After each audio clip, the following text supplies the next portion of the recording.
오늘 말씀의 제목을 한번 따라하죠. 회심. 오늘 말씀의 제목은 회심입니다. 영어로 conversion이라고 이야기하는데요. 타임즈에서 뽑은 세계에서 가장 위대한 선교사 하면 인도에서 평생을 들였던 스탠리 존스 선교사님을 말합니다.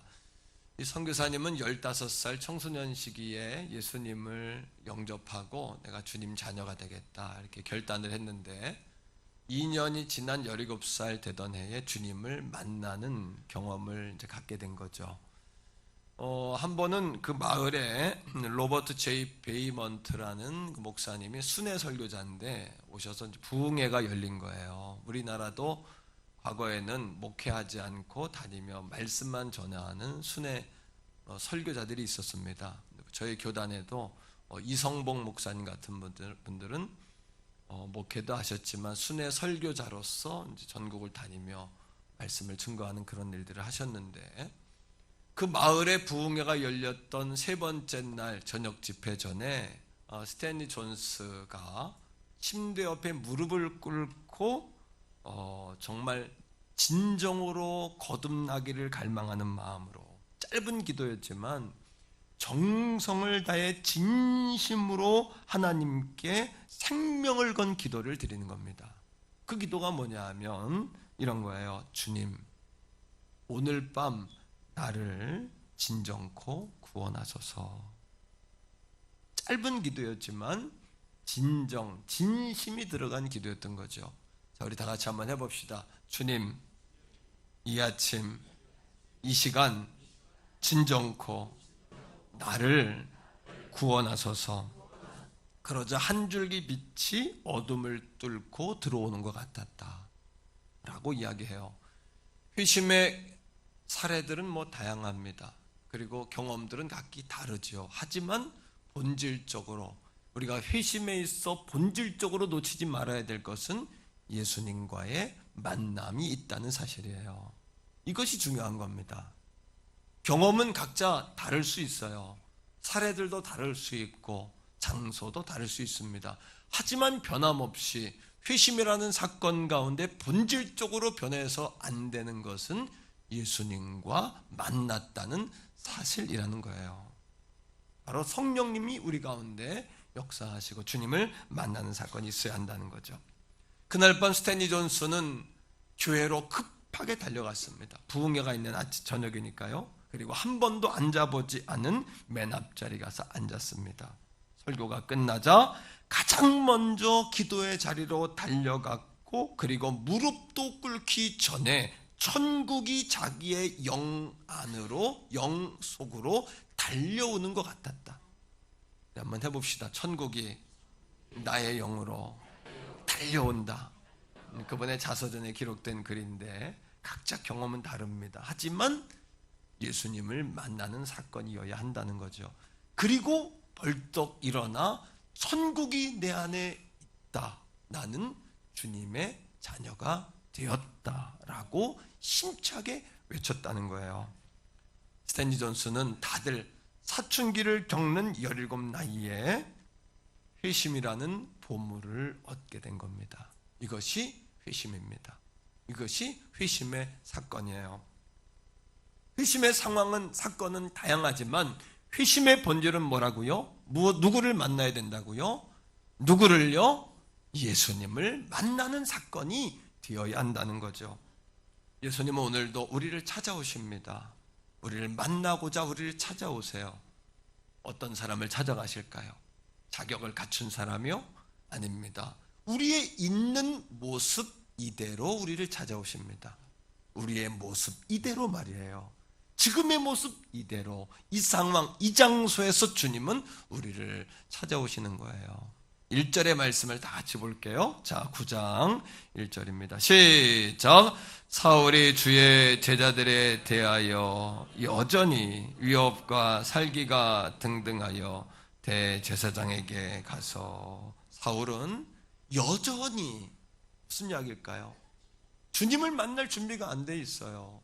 어쩌면 여전히 교회의 방해자였고 예수 믿는 사람들의 핍박자였습니다. 예수의 원수된 사람이었습니다. 여전히 여전히 말입니다. 오늘 이 아침에 우리의 모습이 여전히 주님 보시기에 자격 미달일지라도 주님은 이 모습 이대로 찾아오십니다. 이 모습 이대로 우리와 함께 하기를 원하십니다. 로마서 5장 8절 말씀에는 이 하나님의 사랑을 그럼에도 불구하고의 사랑이라고 이야기해요. 다시 한번 해봅시다. 그럼에도 불구하고의 사랑. 우리가 아직 뭐였을 때에, 죄인 되었을 때에 아직도 여전히 죄인 되었고 원수 되었고 하나님을 비판하고 비난하고 비방하는 그 원수된 자리에 여전히 지금도 아직도 그러한 자리에 그런 모습으로 있을지라도 하나님은 우리에 있는 모습 그대로 찾아오시는 분인 거예요. 있는 모습 그대로 만나주시는 분인 거예요. 우리가 아직 죄인 되었을 때 그리스도께서 우리를 위해 십자가에 죽으심으로 우리를 향하신 아버지 하나님의 사랑을 확증하셨다라고 우리에게 오늘도 선포하고 있는 겁니다. 이 사실을 믿게 되기를 바랍니다. 이 사실을 믿게 되시기를 축복해요. 울산대학교 법학과 교수인 이정훈이라는 교수가 있습니다. 이분은 법철학자인데요, 동국대학교 불교학과를 나왔어요. 그래서 승려가 되신 분인데, 군대 가면 군목 목사님들이 있습니다. 장교로 임관하는 목사님들이 계시는데, 이 교수님은, 이정훈 교수는 법사로, 군종 법사, 이렇게 여러분 군대에서 이제 승려로 사람들을 섬기는 이렇게 그런 거죠. 군대 절을 섬기는 장교였죠. 승려였습니다.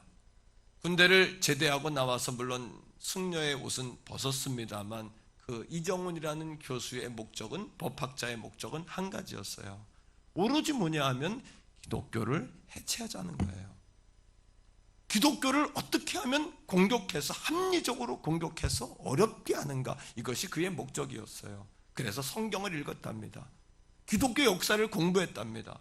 그가 증언하기를 자기는 승려였고 기독교를 공격하기 위해 성경을 읽었지만 때로는 성경을 읽을 때 은혜가 되더래요. 그리고 두려움이 오더랍니다. 아, 하나님이 이런 분이구나. 하지만 정말 하나님을 믿는 믿음은 없으니까요, 그 믿음이 금방 사라지겠죠. 기독교 역사를 연구해 보니까 기독교의 힘이 어마어마하더랍니다. 이 나라 이 민족이 어려울 때마다 기독교가 아니었다면, 교회가 아니었다면 어두운 시대에 빛을 비출 수가 없었고, 독립도 전쟁도 여러분 우리나라의 재건도 가능할 수 없었다는 사실을 보면서 기독교를 내심은 존경하는 마음을 가졌대요. 하지만 반대로 그러하기에 법학자요, 불교신자요, 그리고 안티 기독교인으로서 내가 어떻게 하면 기독교에 골탕 먹이고 힘들게 할까, 이런 여러분 불타는 의지를 가지고 공부했대요. 그래서 언제부턴가 고속도로에 보면은 God is love, 하나님은 사랑이시다, 고려원단에서 이렇게 내놓은 간판이 있었죠. 그거를 철거하는데 앞장서서 그거를 철거시켰죠. 지금은 다시 복구가 됐습니다만 과거에 한동안 철거가 된 적이 있죠. 공직자들, 고위공직자들, 선생님들, 모든 공직자들은 공적인 자리에서 자신의 종교를 밝힐 수 없는 법안을 만들어서 이 나라에 여러분 기독교에 큰 타격을 주기 위해 법안을 발의한 사람도 이정훈 교수입니다. 온통 머릿속에는 어떻게 하면 기독교를 골탕을 먹일까, 교회를 해체할까, 교회를 욕을 먹일까, 그리고 가장 자기가 싫었던 말은 기독교에만 구원이 있다는 말이 너무나 싫었대요. 아니, 왜 기독교에만 구원이 있어? 기독교는 사랑의 종교라고 말하면서 너무나 기독교는 이기적이야, 이런 마음을 가진 거예요. 그래서 만든 것이 뭐냐면 종교자유연합이에요. 줄임말로 종자연입니다. 종자연. 이것을 만든 거예요. 기독교를 공격하기 위해서, 기독교를 말살시키기 위해서. 자, 그날도 적을 알아야 여러분 공격을 할 수 있지요, 그죠? 적을 알아야 잘 대응할 수 있으니까 기독교 방송 CTS를 틀어놓고 목사님들의 설교를 듣고 있었답니다. 저녁 식사하기 전에 설교를 듣고 있는데 거기에 우리 성결교단의 중앙교회 한기채 목사님이 나와 설교를 하시는 장면이 나온 거예요. 한기채 목사님이 설교를 하면서 죄에 관한 설교를 하신 겁니다. 죄에 관하여. 죄는 이정훈 교수가 더 잘 알아요. 법교수니까. 근데 목사님이 그날 죄에 관하여 말하는데 의인은 없나니 하나도 없습니다. 모든 사람이 죄를 범하였음에 하나님의 영광에 이를 수가 없는 것입니다. 하나님이 세상을 이처럼 사랑하셔서 독생자를 주시고 누구든지 저를 믿는 자마다 구원을 받는 죄사함의 은혜를 주신 것입니다. 너무나 잘 아는 이야기죠. 근데 그날따라 의인은 없나니 하나도 없습니다. 모든 사람이 죄를 범했습니다. 우리는 죄인입니다. 그러므로 지옥에 들어갈 쓰레기만도 못한 존재입니다 라고 한기채 목사님이 말씀을 전할 때 그 죄라는 단어에 자신의 몸이 굳어졌다는 거예요. 그는 승려요, 동국대 불교학과 출신이요, 법학자요, 울산대 교수요, 종자연의 핵심 멤버요. 지금도 이정훈 교수가 종자연에서 나온 사건 때문에 종자연이 입을 못 열고 있는 거예요. 기독교를 안티기독교라고 기독교를 공격하는 거, 동성애와 이슬람을 들춰내가지고요, 우파좌파 하면서 기독교를 공격하는 게 종자연에서 했던 일 아닙니까? 말을 못하고 있는 거, 한동안 좀 잠잠하지 않습니까 지금? 그 죄라는 단어를 듣는 순간 몸이 굳어진 거예요.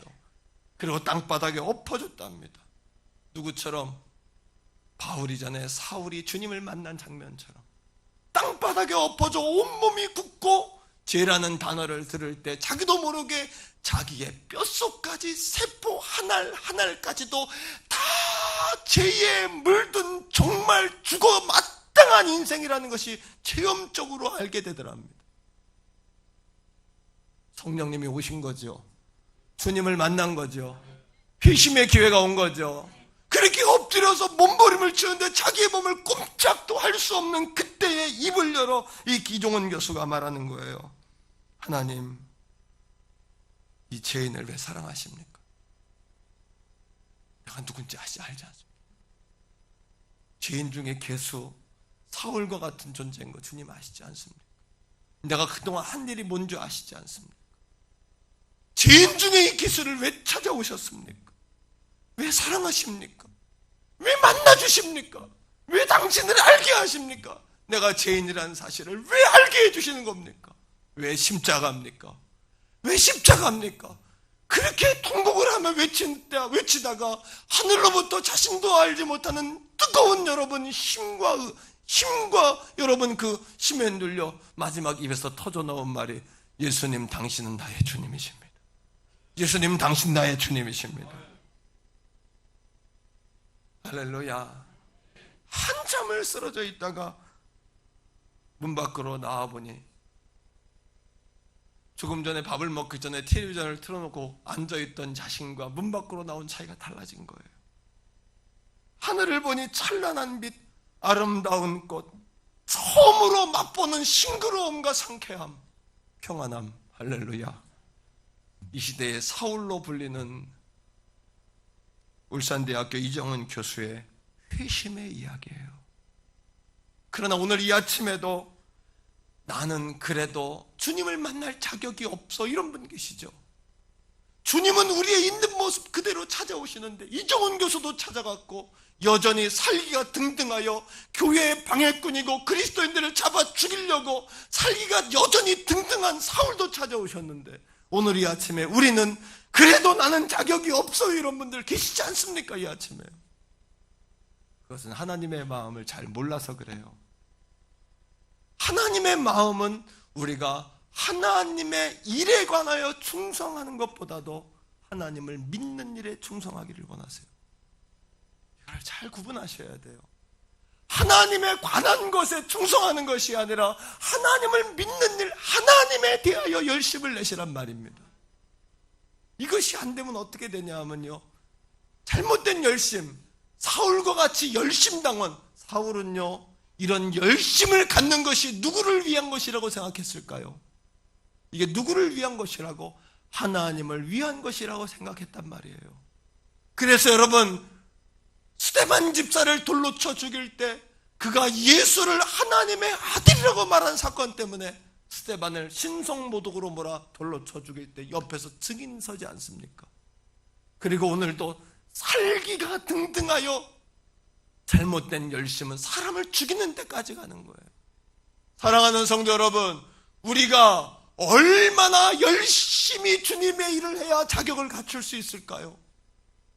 그 무엇으로도 우리는 자격을 갖출 수가 없는 거예요. 오로지 하나님의 은혜인 겁니다, 여러분. 오로지 십자가의 사랑이란 말입니다.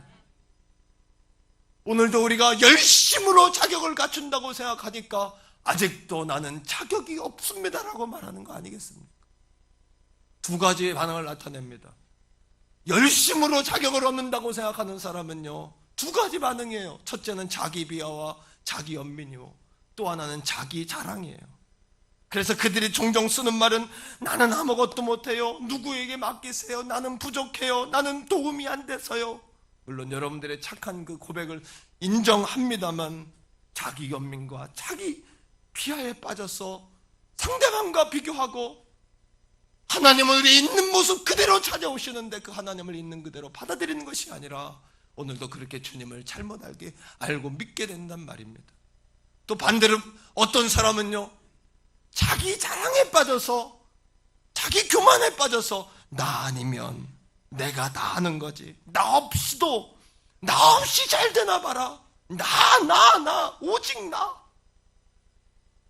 이것이 우리의 신앙생활의 가장 큰 장애물이란 말이에요. 오늘 그런 사울을 찾아오신 예수님께서 사울에게 안타까운 고백을 하세요. 4절입니다. 다 같이 4절의 말씀을 다 같이 읽어요. 시작. 땅에 엎드러져 들음에 소리가 있어 이르되 사울아 사울아 내가 어찌하여 나를 박해하느냐 하시거늘. 오늘 이 말씀에 우리 주님이 우리를 향하신 안타까워하는 음성이 들리시지 않습니까? 나는 너희에 있는 모습 그대로 나는 너희를 찾아간다. 지금 있는 그 모습 그대로다 라고 말씀하시는데 우리는 여전히 아니요, 나는 자격이 없어요, 내가 모두 못했어요. 그러면 얼마 내야 하나님의 마음에 충족이 되고 여러분 스스로 만족감을 갖냔 말입니다. 아직도 사울이 사람을 죽이기까지 하는 거예요. 열심당원들, 그들의 시작은 로마로부터 유대를 독립시키는 것이 그들의 목적이었고 성전을 지키는 것이 그들의 목적이었지만 훗날에 그들의 목적은 하나님을 위한 것이라고 했지만 하나님을 위한 것이 아니라 하나님에 관한 것에 열심을 가진 거예요. 오늘도 하나님은 하나님의 일에 대한 열심이 전에 하나님을 믿는 것에 대해 열심을 갖게 되기를 하나님이 원하시는 줄로 깨닫게 되기를 바랍니다. 여러분, 어찌하여 나를 박해하느냐.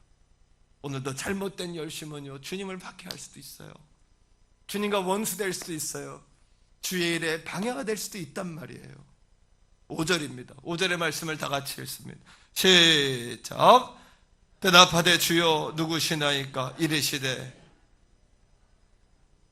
아니 내가 언제 당신을 박해했단 말입니까? 이게 사울의 말 아닐까요? 하나님, 내가 언제 당신을 박해했단 말입니까?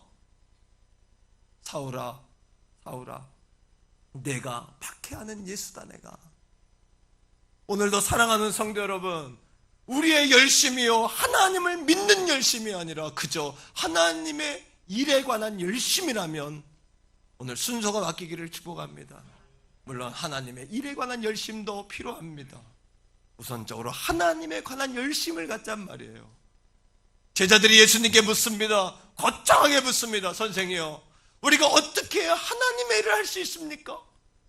요한복음 6장 28절에 그렇게 물었습니다. 우리가 어떻게 해야 하나님의 일을 하오리까? 멋지지 않습니까? 질문이요.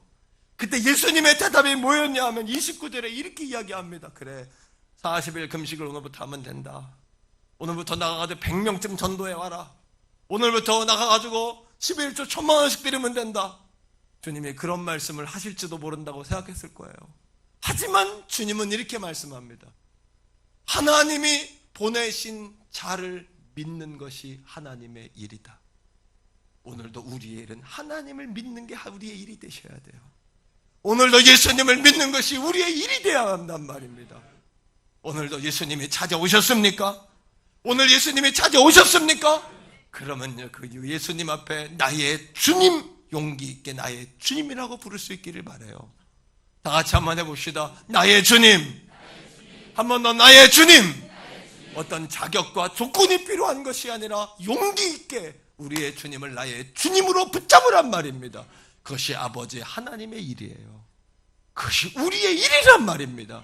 그것이 하나님이 가장 기뻐하시는 일이란 말입니다.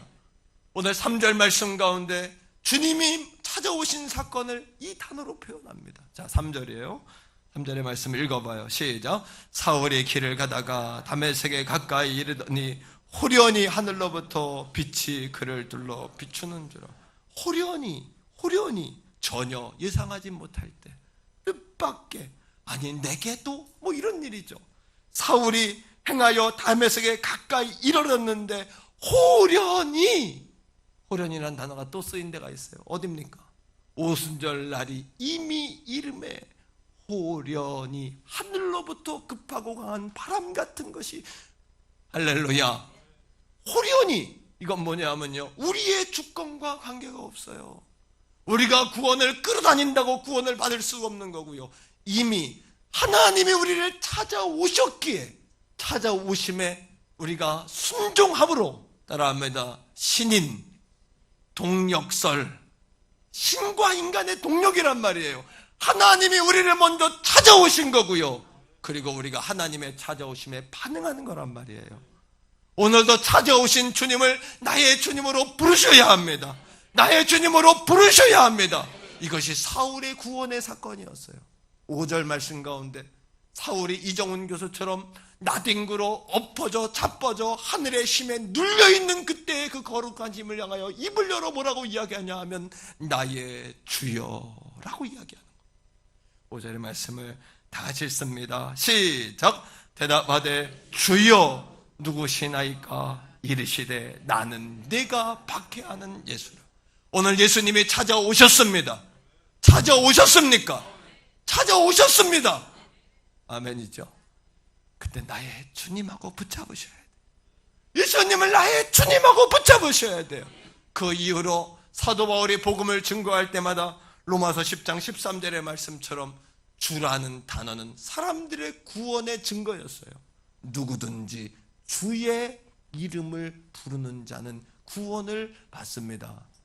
누구든지 주의 이름을 부르는 자는 구원을 받는 것입니다.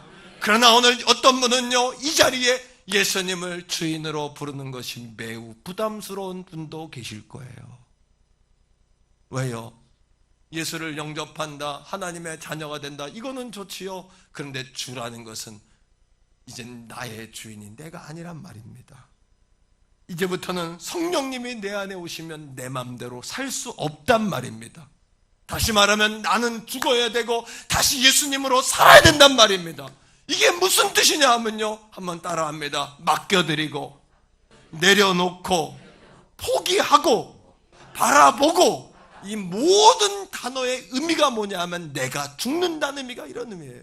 맡겨드리는 거예요.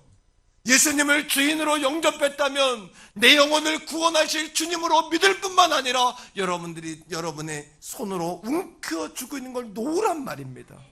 이거를 놓아야 주님이 그거를 책임져 주실 거 아닙니까? 맡기지 않는 거는 책임질 수가 없는 거 아닙니까? 포기하란 말입니다. 내려놓으란 말입니다. 맡겨드리란 말입니다. 바라보란 말입니다. 이게 안 되니 예수님을 주님이라 부르는 것이 매우 어려운 겁니다. 그러니 우리의 삶 가운데 회심의 사건이 일어날 수가 없는 거죠. 여러분 기억하세요. 진정한 회심은요, 회개를 동반합니다. 회심과 해방이 회개가 달라요. 회심은요, 컨버전, 이거는 돌아간다는 거예요. 돌아간다, 복귀한다, 돌아간다. 우리가 복귀하고 돌아가기 위해서 정말 절대적으로 필요한 게 있는데 그것만은 리펜트입니다. 회개입니다. 회개는 뭐냐면 애통하여 나의 죄를 주님 앞에 다 내려놓고 맡겨드리고 포기하고 바라보고 십자가 앞에 내려놓는 겁니다. 리펜트입니다. 회심은요, 돌아가는 거라면 회개는요, 내려놓고 이제는 내려놓은 자로서의 삶까지도 살아가는 것이 회개입니다. 그러하게 회심에는 회개가 동반돼야 되고 회개에는 회심이 반드시 동반돼야 되는 거예요. 이런 겁니다. 바울은 자신을 종종 이렇게 이야기했어요. 나는 죄인 중에 뭐다. 나는 죄인 중에 뭐다. 오늘 여러분에게 사울과 같은, 이종훈 교수와 같은 바람 같은 성령의 지배함과 찾아옴이 있기를 바라요. 그래서 여러분 자신이 세폭 한 알까지도 죄인임이 보여지기를 바라요. 그래서 예수 십자가에 찍힘이 아니면 내가 구원받을 수 없는 존재라는 사실이 깨달아지기를 바랍니다. 오, 놀라우신 하나님의 은혜의 자유함과 감격을 만끽하게 되기를 주의 이름으로 축복해요. 여러분, 나는 죄인 중에 괴수라고 말합니다. 디모데서의 사도 바울은 종종 나를 박해자요, 방해자요, 회방자요, 주님의 일에 핍박자요, 난 죄인 중에 괴수요, 더러운 자요, 죽을 수밖에 없는 자요, 의인은 없나니 하나도 없으며, 사도 바울 자기가 자기한테 하는 얘기예요. 사실 오늘 이 아침에 설교는 여러분한테 하는 이야기이기도 하지만 제가 나한테 하는 이야기이기도 해요. 그래야 이 힘이 있는 거예요, 이게요. 나는 죄인 중에 괴수입니다. 이게 바로 회개입니다. 오늘 이 아침에 나는 죄인 중에 괴수입니다. 회방자입니다. 핍박자입니다. 더러운 자입니다. 세포까지도 죽을 수밖에 없는 죄인입니다라는 회개가 있기를 바랍니다. 이게 회개란 말이에요. 사도 바울이 주여라는 고백에는 하늘로부터 알 수 없는 힘에 들린 그가 내가 아무것도 아니었구나, 내가 정말 아무것도 아니었구나를 철저하게 깨닫는 겁니다. 회심이란 뭘까요? 갈라디아 여러분 6장 14절의 말씀처럼 내가 우리 주 예수 그리스도의 십자가 외에는 이제부터 결코 자랑하지 않으리라. 이게 회심입니다. 마음을 돌이킨 거예요. 예수께로. 로마서 14장 8절의 말씀처럼요, 내가 이제부터는 사나 죽으나 내가 누구의 것이다? 주님의 것이다. 이게 회심입니다. 회개는 회심을 동반하고, 그래 내가 이제부터 나 사나 죽으나 주님의 것이야. 그러면 회개가 동반돼야죠. 나는 괴수요, 회방자요, 박해자요. 그 다음은 회심이 동반돼야죠. 깨달아지십니까 여러분? 수영록교회, 부산의 수영록교회를 방문했을 때 이규현 목사님이, 원로 목사님이신 정필도 목사님 이야기를 해요. 자기가 부임해서 처음 가보니까 강대상두에 방이 하나가 있는데 기도방이 있다는 거예요. 정필도 목사님은 예배 끝나면 기도방에 들어가 안 나오신다는 거예요. 그 방에 들어가 보니까 봉이 3개가 붙어 있더래요. 벽에. 무릎 높이, 허리 높이, 가슴 높이로. 이규현 목사님이 정 목사님께 물었답니다. 목사님 이게 뭐 하는 겁니까? 정필도 목사님 뭐라 그러냐면 이거는 기도할 때마다 내가 붙잡고 흔들었던 봉이네 그러더래요. 기도할 때마다 그거를 붙잡고 뭔가를 이겨내기 위해서, 자기를 깨뜨리기 위해서 붙잡고 흔든 거예요. 목사님이 조금 피곤하면 그 위에 거 붙잡고, 그 다음에 졸리면 일어나가지고 위에 거 붙잡고 흔든 거예요. 기도하면서 흔든 겁니다. 이규현 목사님의, 과연 목사님의 그 기도 때문에 우리 교회가 이렇게 승리했군요. 부산에서 3만 명이 모이는 교회니까. 부산은 불교판 아닙니까? 우리나라의 위대한 여러분 역사를 만든 교회 아닙니까? 부산 성슈화를 이룬 교회 아닙니까? 역시 목사님의 그 기도 때문에 우리 교회가 부흥했군요. 그랬더니 목사님 뭐라 그러시냐면 나는 교회를 위해서도 성도를 위해서도 그 무엇을 위해서도 가 아니라 1번으로 하나님 나의 욕망을 죽여 주시옵소서, 그걸 위해 기도했다는 거예요. 평생을 나의 욕망을 죽여 주시옵소서. 어떤 욕망이요? 물질의 욕망, 성공의 욕망, 정욕의 욕망, 눈으로 보는 안목의 욕망, 기적의 욕망. 기적의 욕망도 얼마나 큽니까? 대형교회를 만들고자 하는 욕망, 내가 높아지고자 하는 욕망, 역사가 일어나고자 하는 모든 욕망을 그 봉을 붙잡고 흔들면서 아닙니다, 나는 아닙니다, 욕망입니다, 나는 아닙니다. 그리고 자신은 하나님 내게 힘을 주세요라고도 기도하지 않았다는 거예요. 왜? 자기가 힘을 받아야 되는 게 아니라 자기는 통로가 되어야 되니까 기도할 때마다 하나님 나는 통로가 되게 하여 주시옵소서. 이게 예수를 주로 부르고 사는 사람들의 삶인 줄로 믿습니다, 여러분. 그러니 이것이 수영록교회 부흥의 비밀이요, 정필도 목사님 목회 승리의 원리요, 아직도 수영록교회가 성령의 이끄심을 받은 교회가 된 것이 아니겠습니까, 여러분? 이제 사랑하는 성도 여러분, 회심의 감격을 손으로 붙잡고 집으로 갑시다.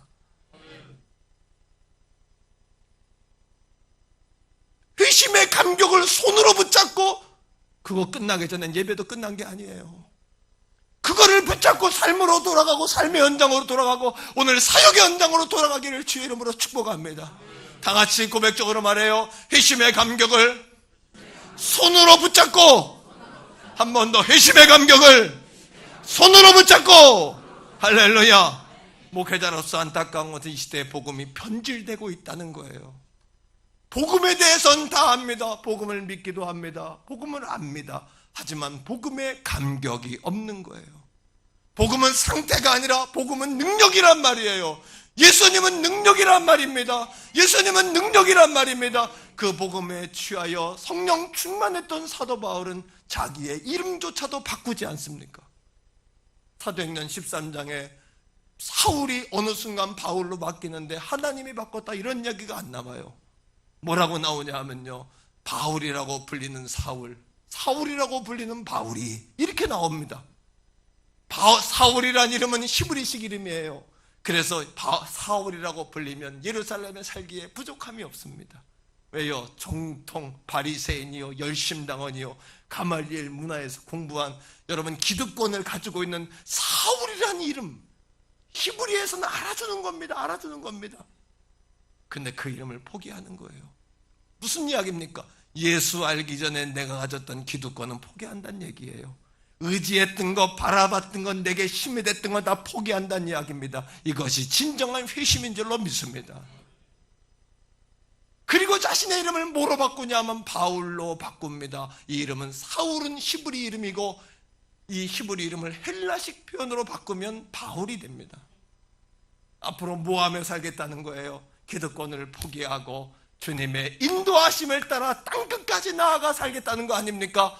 당시의 땅끝은 스페인이요, 터키입니다. 그 스페인까지 나가 복음을 증거하는 거룩한 하나님의 사도로 사울이 바울이 되어 쓰임받은 줄로 믿습니다. 오늘도 사랑하는 성도 여러분, 복음을 듣고 깨닫고 예수를 알고 배운 것에 끝나는 것이 아니라 예수님의 사랑을 손으로 붙잡고 세상으로 나아가야 합니다. 땅끝까지 나아가야 합니다. 가정으로 들어가셔야 합니다. 하나님께서 도와주실 겁니다. 하나님께서 승리하게 하실 겁니다. 하나님이 함께 하시는 겁니다. 사도행전 22장 10절에 보니까 바울이 마지막 재판을 받으면서 예루살렘에 간증을 하며 이렇게 이야기해요. 예수를 만난 다음에 그가 첫 번째로 입을 열어 했던 이야기입니다. 예루살렘 법정에서 내가 이르되 주님 무엇을 하리이까? 오늘 이 아침에 진정으로 회심의 은혜를 경험한 사람이라면 이러한 고백이 나와야 될 줄로 믿어요. 주님, 내가 무엇을 하리이까? 주님, 내가 어떻게 살면 좋겠습니까? 이런 고백이 없다면 이 고백은 진정한 회심을 경험한 사람의 고백일 것이고, 이러한 고백은 진정한 회심의 은혜를 경험했다는 증거인 줄로 믿습니다. 오늘 이 아침에 틀림없이 우리 가운데 회심의 은혜가 필요한 분들이 계실 거예요. 그렇다면 자신을 먼저 부인해야 합니다. 나는 괴수요, 핍박자요, 방해자라고 고백했던 바울처럼 자신을 부인하셔야 합니다. 세포 하나하나까지, 뼛속까지 내가 죄인이요, 주님의 은혜가, 십자가의 예수님의 은혜가 아니면 지옥불에 들어가 쓰레기로 버려질 수밖에 없는 그런 존재라는 철저한 죄의 자각이 우리에게 필요한 줄로 믿습니다.